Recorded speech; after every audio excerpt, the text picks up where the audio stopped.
Today, the Grand Duchess would choose her heir, and the 30th Emperor of the Iron Kingdom. So naturally, with everyone distracted, it was a good day for a heist.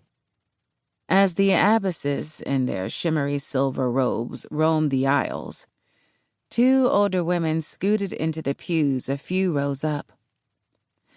"May the stars keep us steady, and the iron keep us safe," they murmured as they drew crescent shapes across their chests and sat.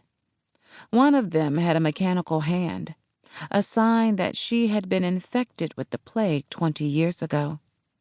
The woman's friend glanced back to Anna and gave a start. "Goddess save me," she said in a hushed whisper to her friend. "I think a metal is behind us. Do you think it's hived? I hope it's hived." The hive was the Iron Kingdom's way of dealing with misbehaving or rogue metals. Instead of imprisonment, the kingdom stripped metals of their free will and assimilated them. Then, with them obedient and unthinking, the kingdom used them as guard dogs, messieurs. The woman with the mechanical hand looked back too, before quickly turning around again. "No, its eyes aren't blue. They all give me the chills. To think our iron advisor created them to help people, and then they go and do that dreadful thing 7 years ago. Not all of them are bad. Please, it probably gave that girl those scars. Poor thing. They should all be hived. They're unpredictable." So were humans, Solani and Circeans, but the kingdom didn't try to control their minds. They'd probably feel different then, Anna thought, absently pulling a pendant out from under her collar and tracing her thumb around it. Her good luck charm. She'd had it for as long as she could remember, a dragon or a snake molded into an open circle. Once, it might have been a fancy brooch, but whatever had burned the left side of her face had also melted the brooch. She wished she could remember who gave it to her. She always felt safe with it on, but her head ached every time she tried.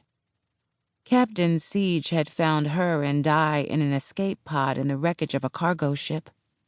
It had been set upon by mercenaries. No survivors except for them. She didn't even have pictures of her parents, and her own appearance didn't give her any clues. She had warm, bronze skin and wide, golden brown eyes, full lips, and a heart-shaped face. Her hair was as dark as space itself, but it always curled into tangles. She wore it atop her head in a long braid and shaved the sides. She was moderately tall, solidly built for a life of evading death at every turn, and wore hand-me-down coats like the red one she wore now and darned trousers that never fit right. She looked like a girl from any part of the Iron Kingdom, and nowhere all at once. She loved the crew of the Dossier, Captain Siege's ship. They were her home, but Di was her only family, her best friend, and if it wasn't for him, she wouldn't be suffering in this stuffy shrine, listening to old ladies who couldn't mind their own business. Di glanced over to her as she rubbed her thumb and forefinger around and around the melted circle pendant. "You are nervous," he said.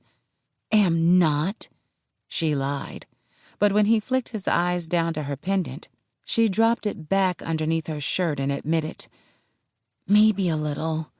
I wish I could be more like you, not programmed for emotions, to have a clear head. It sounds great sometimes, you know."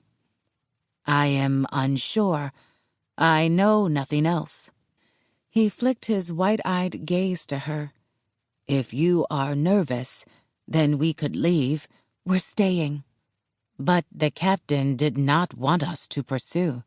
"The captain didn't want us to come because Mokuba did her over on the last deal," she interrupted, lowering her voice as an abbess walked by. "And I'm not going to pass up this opportunity just because some two-bit information brokers..."